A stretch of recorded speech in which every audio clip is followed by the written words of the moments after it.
India के सबसे बड़े इन्वेस्टर्स और ट्रेडर्स राकेश झुनझुनवाला, जिन्हें इंडिया का वॉरेन बफेट भी कहा जाता है, लेकिन स्टॉक मार्केट में उनकी इस जर्नी की शुरुआत में उनके फादर ने उनसे ये बोल दिया था कि ना तो मुझसे और ना ही अपने किसी दोस्त से स्टॉक मार्केट में पैसा डालने के लिए मांगना, जिसके चलते तब राकेश ने सिर्फ 5,000 रुपए से स्टॉक मार्केट की दुनिया में कदम रखा था और देखते ही देखते आज उनकी नेटवर्थ पूरे 41,000 करोड़ रुपए है। 5 जुलाई 1960 को एक मरवाड़ी फैमिली में जन्मे राकेश के फादर कोई टाटा बिरला के जैसे नहीं बल्कि इनकम टैक्स डिपार्टमेंट में कमिश्नर थे। इस डिपार्टमेंट में होने के चलते राकेश के फादर को स्टॉक मार्केट में खासी दिलचस्पी थी, जिसके चलते वो अक्सर अपने दोस्तों से स्टॉक मार्केट में हो रहे उतार चढ़ाव के बारे में बात करते रहते थे। जब वो अपने दोस्तों से स्टॉक मार्केट की बात कर रहे होते थे तब 9 साल के राकेश झुनझुनवाला अपने पिताजी की सारी बातें सुना करते थे। इन्हीं बातों को सुनते सुनते एक दिन राकेश ने अपने फादर से पूछ ही लिया कि आखिर स्टॉक मार्केट में इतना उतार चढ़ाव क्यों आते हैं। तो उनके फादर ने कहा कि वो रोजाना न्यूज़पेपर में आ रहे स्टॉक मार्केट की न्यूज को स्टडी करते हैं और नोटिस करते हैं कि जब भी न्यूज़पेपर में किसी स्टॉक की खबर आती है तब ऐसे ही उस स्टॉक के रेट फ्लक्चुएट होने लगते हैं। अपने पिताजी की ये एडवाइस 9 साल के राकेश झुनझुनवाला को कुछ इस कदर पसंद आई कि उन्होंने स्टॉक मार्केट में ही करियर बनाने की सोच ली। पर इसके साथ उनके पिता ने उनसे ये भी कहा था कि वो स्टॉक मार्केट में घुसने से पहले अपनी स्टडी पूरी कर ले। गाइस, राकेश झुनझुनवाला के लिए इस वीडियो पर 1 लाइक तो बनता है, मगर बड़े होने के बाद उनके पिताजी ने उन्हें पैसा देने से और किसी से उधार मांगने से मना कर दिया था। इसलिए राकेश अपने बड़े भैया के पास गए जो कि एक चार्टर्ड अकाउंटेंट थे। यहाँ उन्होंने अपने बड़े भैया के क्लाइंट्स को स्टॉक मार्केट में पैसा लगाने के लिए अप्रोच किया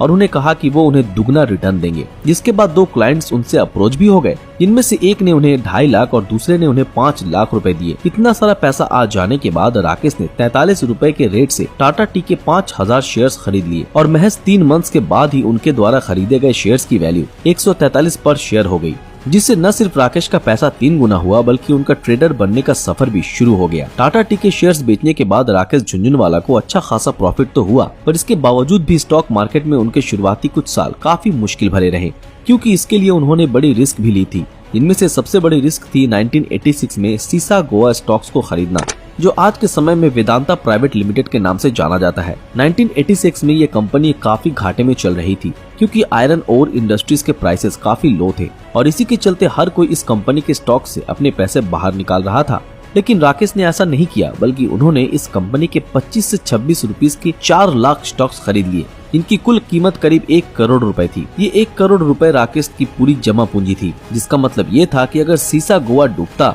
तब राकेश झुनझुनवाला भी कंगाल हो जाते। ये सब जानते हुए भी उन्होंने इतना बड़ा रिस्क सिर्फ इसलिए लिया क्योंकि वो किसी भी स्टॉक में पैसा लगाने से पहले उस कंपनी और इंडस्ट्री के बारे में पूरी जानकारी इकट्ठा करते थे और उन्हें पता था कि पूरी दुनिया में इंडिया आयरन और स्टील के लीडिंग इंपोर्टर्स में से एक है और आगे बढ़ती डिमांड के चलते इनकी कीमत बढ़ेगी ही बढ़ेगी। महज 1 साल बाद ही सीसा गोवा के शेयर्स में 20 से 25% का इजाफा हुआ, जिसने राकेश झुनझुनवाला की किस्मत एक बार फिर से खोल दी। अब उनका अगला रिस्क था 1989 वाला रिस्क, क्योंकि नेशनल बजट अनाउंसमेंट के दौरान जब पूरा मार्केट ठंडा पड़ने के चलते हर कोई स्टॉक मार्केट से अपने पैसे बाहर निकाल रहा था, तब राकेश ने एक बार फिर मौत के इस कुएं में डाइव मारी और उनकी किस्मत फिर से चमकी और ऐसी चमकी कि इसने उनकी नेटवर्थ को 20% इंक्रीज कर दिया, क्योंकि उन्हें पूरा विश्वास था कि वीपी सिंह का बजट बिजनेस फ्रेंडली ही होगा, क्योंकि वीपी सिंह खुद बिजनेस बैकग्राउंड से रह चुके हैं और वो कॉमर्स मिनिस्टर भी थे। अपनी लाइफ का सबसे बड़ा प्रॉफिट उन्होंने 1992 में हर्षद मेहता स्कैम के दौरान कमाया था और उस दौरान इनका साथ दिया था झुनझुनवाला के गुरु राधा किशन दमानी ने। इन्होंने ही राकेश को ये बताया था कि मार्केट बहुत तेजी से बहुत ज्यादा ग्रो कर रहा है, जो किसी स्कैम की तरफ इशारा करता है और ऐसे में तुम्हें स्टॉक्स को शॉर्ट सेल कर देना चाहिए। दोस्तों, शॉर्ट सेल में आप स्टॉक्स के प्राइस गिरने पर आपको प्रॉफिट होता है, मतलब मार्केट क्रैश में आपको फायदा होगा और इसी स्कैम 1992 में राकेश झुनझुनवाला ने अपनी लाइफ का सबसे बड़ा प्रॉफिट कमाया।